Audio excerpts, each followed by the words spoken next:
Hello students.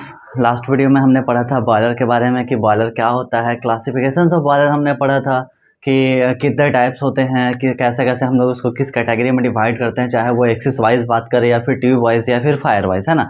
तो बहुत, या फिर सर्कुलेशन वाइज, तो हमने बहुत कुछ जाना था। बट इस वीडियो में आज हम लोग जानेंगे फायर ट्यूब बॉयलर के बारे में कि फायर ट्यूब बॉयलर होता क्या है और ये वर्क कैसे करता है, इसे हम लोग पहचानेंगे कैसे, इसका यूज़ कहाँ पे करेंगे, इसके क्या एडवांटेज हैं, क्या डिसएडवांटेज है, बहुत सारी चीज़ें आज हम लोग डिस्कशन करने वाले हैं। सो स्टार्ट करते हैं। तो देखो फायर ट्यूब के नाम से ही पता चलता है कि फायर ट्यूब यानी कि ऐसा है कि हमारे पास में ट्यूब होगा जिसमें क्या होगा, फायर हो रहा होगा, ठीक है। तो देखो, अगर मैं बात करूँ कि ये हमारे पास में ट्यूब है, ठीक है, और इस ट्यूब में हमें क्या करना है कि फायर इंसर्ट कराना, तो ये हमारा फायर हुआ, ठीक है ना। तो ये जब फायर हमारा हो रहा है तो वाटर हमारा कहाँ पे होगा, आउटसाइड होगा। तो दो चीज़ें होती है, एक फायर ट्यूब वाला होता है, एक वाटर ट्यूब वाला होता है। तो फायर ट्यूब में क्या होता है कि ट्यूब के अंदर में फायर होता है, वाटर बाहर होता है, आउटसाइड द ट्यूब। एंड अगर हम लोग बात करें कि वाटर ट्यूब वाला में, तो ट्यूब के अंदर में वाटर होता है और बाहर में फायर होता है, ठीक है। तो जब हम लोग यहाँ पे पढ़ रहे हैं कि फायर ट्यूब बॉयलर, तो नाम से पता चलता है कि फायर ट्यूब यानी कि जो ट्यूब है वो फायर वाला ट्यूब है ना, यानी कि उसके अंदर फायर हो रहा होगा। तो देखो, फायर ट्यूब बॉयलर में हम लोग अगर ये बात करें कि अंदर में ट्यूब के अंदर फायर होता है, तो ऐसा कुछ होता नहीं है, अंदर में हॉट गैसेस होते हैं, ठीक है। लेकिन हम लोग उसको जानते हैं फायर ट्यूब के नाम से। क्यों? क्योंकि देखो हमारे पास में बॉयलर होता है। तो बॉयलर होता क्या है, बॉयलर को हम लोग स्टीम जनरेटर कहते हैं, जहाँ पे हम लोग स्टीम को जनरेट करते हैं, ठीक है। तो हमारे पास में एक बॉयलर सेल होता है और एक बॉयलर सेल में हम लोग क्या करेंगे कि नीचे में फायर करेंगे। तो जब फायर करने के बाद में हमारा क्या होगा, जैसा कि यहाँ पे देख पाओगे, तो यहाँ पे हम लोग क्या बोलते हैं, कंबसन चैम्बर होता है, ठीक है ना। तो कंबसन चैम्बर में हम लोग क्या करेंगे कि कंबसन करेंगे। तो जैसे ही हमारा कंबसन होता है तो धीरे धीरे हमारा फायर स्टार्ट होता है, ठीक है। अब हॉट गैसेस क्या होंगे, कहीं ना कहीं तो फ्लो होंगे। तो उसके लिए हम लोग क्या करते हैं, ट्यूब लगा देते हैं। तो ट्यूब के अंदर से वो क्या हो रहे हैं, हॉट गैसेस पास हो रहे हैं, ठीक है। बट हमें तो बॉयलर में हमें क्या होता है कि वाटर को हम लोग स्टीम में कन्वर्ट करते हैं।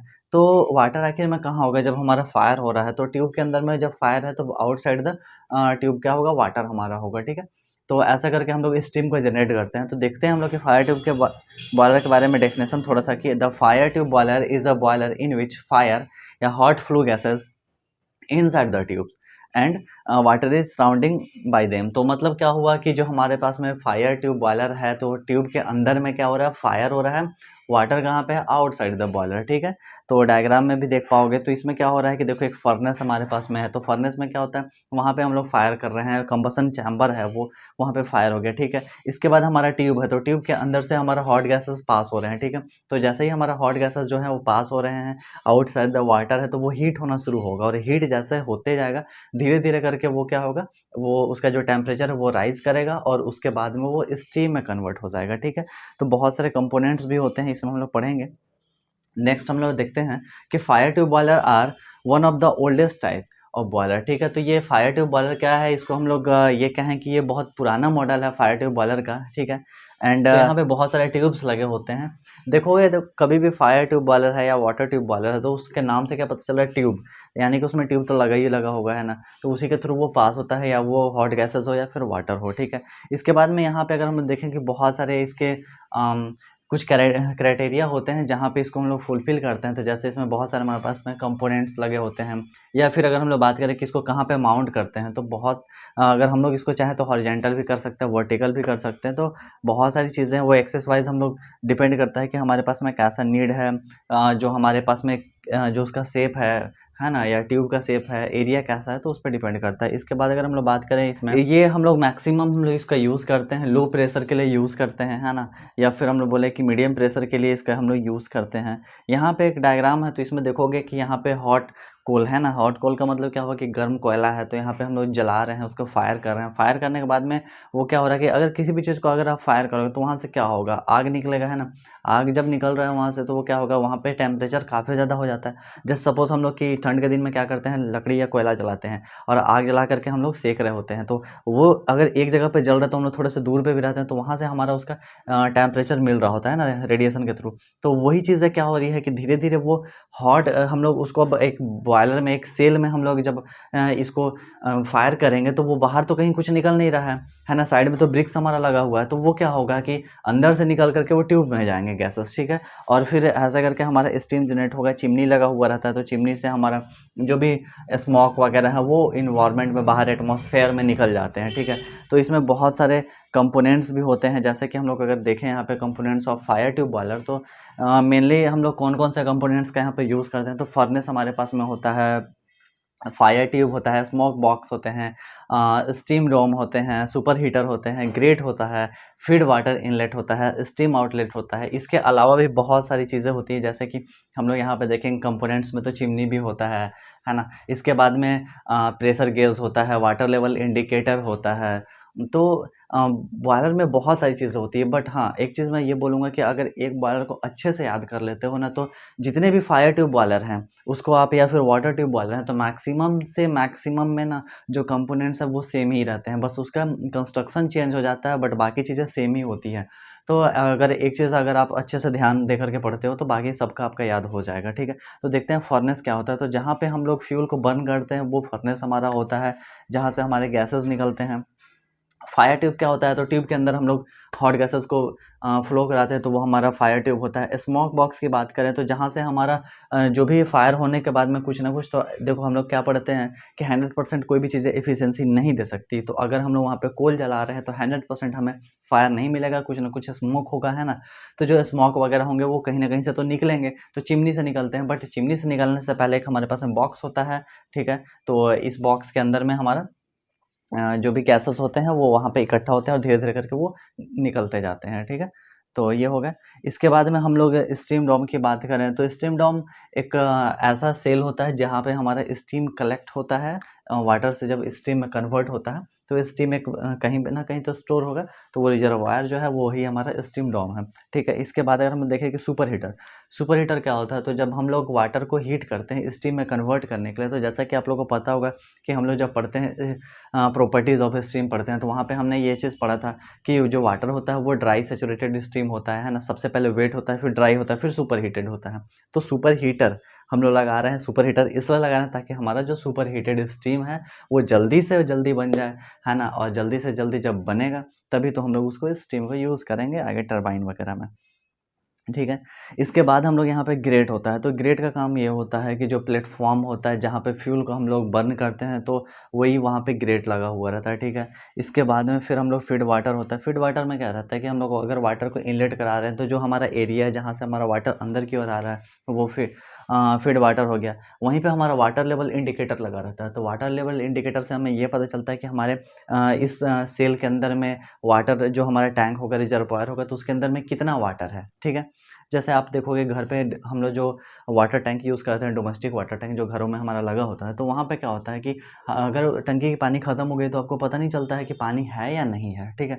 तो हम लोग क्या करते हैं, जब नल हमारा प्रेशर जब कम आता है नल में, या फिर पानी एकदम पूरा ख़त्म हो जाता है, तो हमें पता चलता है कि पानी नहीं है ना। तो वो कैसे, वहाँ पे अगर हम लोग वाटर लेवल इंडिकेटर लगा दें कि अगर हमारे पास में एक टैंक है और टैंक में अगर वाइट पट्टी, जैसे देखोगे आरओ वगैरह में, तो वहाँ पे सामने में ना एक वाइट पट्टी लगी होती है, तो उससे दिख जाता है कितना हमारा पानी है उसके अंदर में।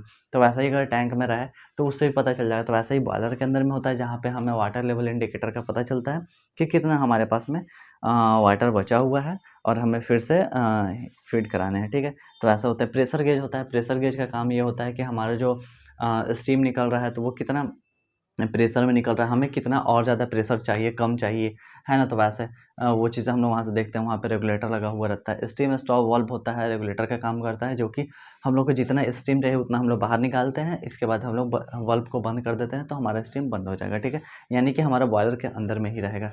इसके साथ-साथ हम लोग बहुत सारी चीज़ें और भी कंपोनेंट्स का हम लोग यहाँ पे यूज़ करते हैं। जैसे हम लोग सेफ्टी वाल्व का यूज़ करते हैं, तो सेफ्टी वाल्व में हमारा होता है कि अगर हमारे पास बॉयलर के अंदर में स्टीम बहुत ज़्यादा हो गया है, हाई प्रेशर में हो गया है, हम लोग स्टीम को नहीं निकाल रहे हैं, तो फिर वो क्या होगा, सेफ्टी वाल्व के थ्रू बाहर निकल जाएगा, है ना, एग्जॉस्ट हो जाएगा, ताकि हमारा बॉयलर सेल जो है वो ब्लास्ट ना हो। कभी भी देखो कुकर में एक छोटा-सा ना गोल सा लगा हुआ रहता है व्हिसल के बगल में, तो वो क्या रहता है, वही सेफ्टी वाल्व रहता है। तो अगर हमारे कुकर के अंदर में क्या होता है कि अगर बहुत ज़्यादा गैस भर चुका है, व्हिसल से बाहर नहीं निकल रहा है, तो उस केस में हमारा जो वहाँ पे क्या हो रहा है कि प्रेशर हो रहा है, तो हाई प्रेशर जनरेट होने के बाद में वो क्या होगा, कुकर हमारा ब्लास्ट कर जाएगा। तो ब्लास्ट ना हो इसलिए वो सेफ्टी वाल्व दिया गया है कि वो ऑटोमेटिक ओपन हो जाता है। ओपन होने के बाद में जितने भी गैसेस है बाहर निकल जाएँगे, तो हमारा कुकर फटने से बच सकता है। बट अगर उसको हम लोग जाम कर दें तो फिर 100% ब्लास्ट करेगा ही करेगा, है ना। तो वैसे ही सेफ्टी वाल्व हमारे बॉयलर के अंदर में लगा हुआ रहता है।